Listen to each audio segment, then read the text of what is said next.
Alrighty, what's going on out there, YouTube? This is Ryan. I'm back with another video. I want to do something a little different tonight. You guys have seen pretty much everything that I have as far as collecting anything worth displaying, or so to speak. But I was cleaning out my closet today and found a couple things that sort of took me back to memory lane, or took me down memory lane, and figured I'd share some of that with you.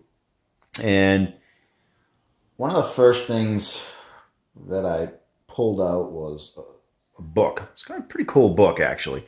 And this book, if you're a baseball fan, I'll tell you, it's got a lot of good information in there. And not only that, it gives you actual pieces of replica memorabilia, and it's kind of cool to have a hands-on look at some of this stuff. And I just figured I'd throw it out there, see if anyone's who's interested could ever go out and buy this book or find this book. And it's called the Baseball Hall of Fame Collection. And right on the front, we got Teddy Ballgame on there. And this book sort of gives you sort of an in-depth look at all the Hall of Fame baseball players in Cooperstown. And not only that, it gives you actual replica pieces of memorabilia from specific players during specific times of their career. So just to kind of give you an example of this, and when you open it up, you'll get a lot of just basic information. Right off the bat, Walter Johnson and Tim Keefe, Drew Waddell, all these guys, all these big Hall of Famers. But the cool part is you come across, like for example, this page here. Now, I know in my lifetime I'm never going to own anything like this, but the fact that I can have a duplicate of it just to look at it to see what it's like is pretty cool. And what this is right here is Sandy Koufax scouting report. So when you look at it, this is from the 15th of May, 1954. It's got all of his, basic credentials here. But the cool part is on the back. And when you're looking on the back, it talks about, his different pitches, for example, aggressiveness, and also gives a grade as far as his speed, his curve, his change, his control.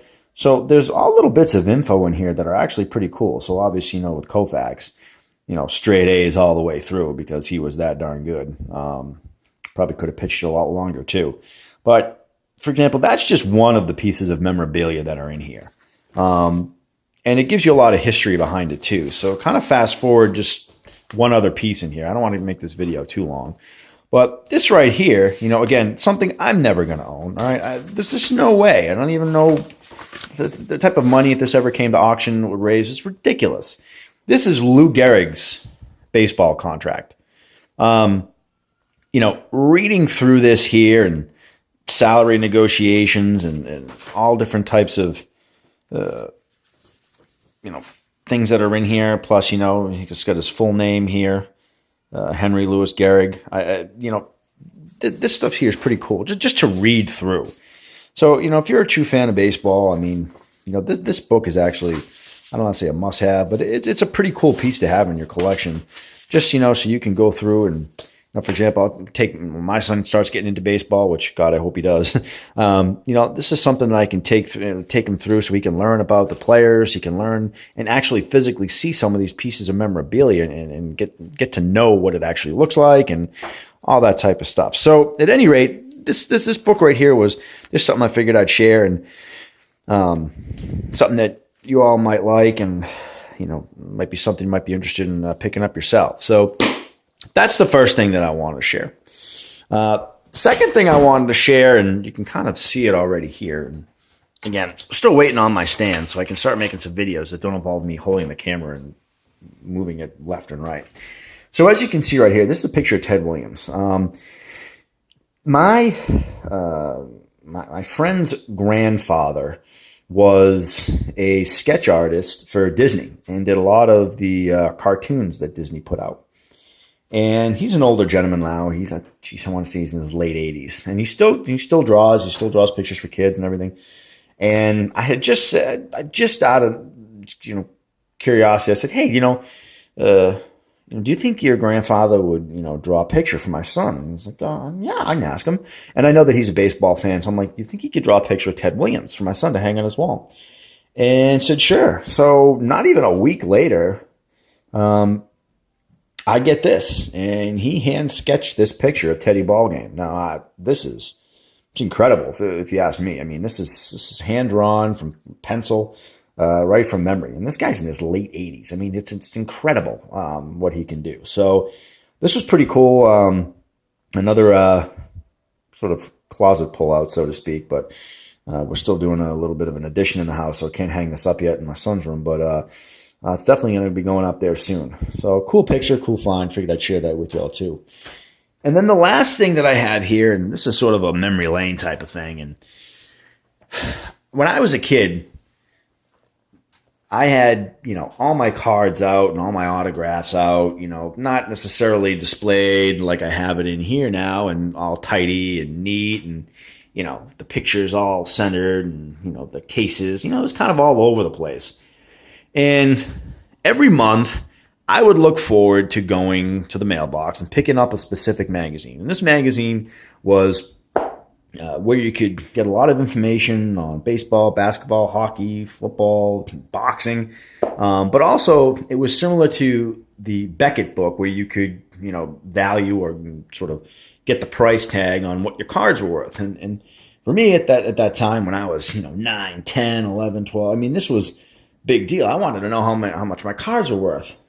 So this magazine right here, Tough Stuff. Now, I don't know if some of you know about this magazine. If you do, please drop a comment. Let me know. But this was my favorite magazine growing up. I mean, I could not wait to go down to the post office, look in the mail, and see my latest edition of Tough Stuff. Because it wasn't always in the store, like in the Walgreens and CVS and all those places. It wasn't always there. So I had to get a subscription to it. Of course, my mom had to get it for me at the time. And it came out once a month, and I could not wait to get this magazine. And it had just so much different information in here as far as, new baseball cards, card shows, and you name it, sports related, it had it. But then, you get to the point where, right in here, you could look up what your baseball autographs were worth, what your, Hall of Fame autographs were worth. And it gave you, an idea of, what it's going for on the market. And, you could determine, was it a signed ball, a signed photo, a signed plaque. So I used to keep track of all this. And this is how I'd spend a lot of my time on the weekends, going to card shows with my dad. And it was just a cool little memory that I pulled out here. And I have a ton of Tough Stuff magazines that I save, but I just happened to just pick this one up from 1998.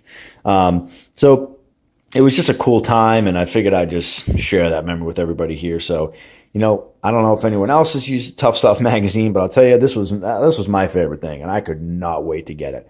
It's definitely something that I remember spending most of my time reading, and it was, because I wasn't a big fan of, honestly, reading books, and this is how I read. I mean, I read Tough Stuff magazine, I read Sports Illustrated, I read the Beckett guides and all the articles in there, and that was reading for me. That made it fun. So, at any rate, guys, I thank you for watching. Try to keep this one short. I should be back, hopefully, maybe next week with a mail day. Got a couple things coming in. Other than that, it's going to be pretty quiet for a little while until we get a few things back in, trying to get some more deals coming in. So, hey, thanks for watching, guys. I hope everyone has a great weekend, and talk to you all soon. Alrighty.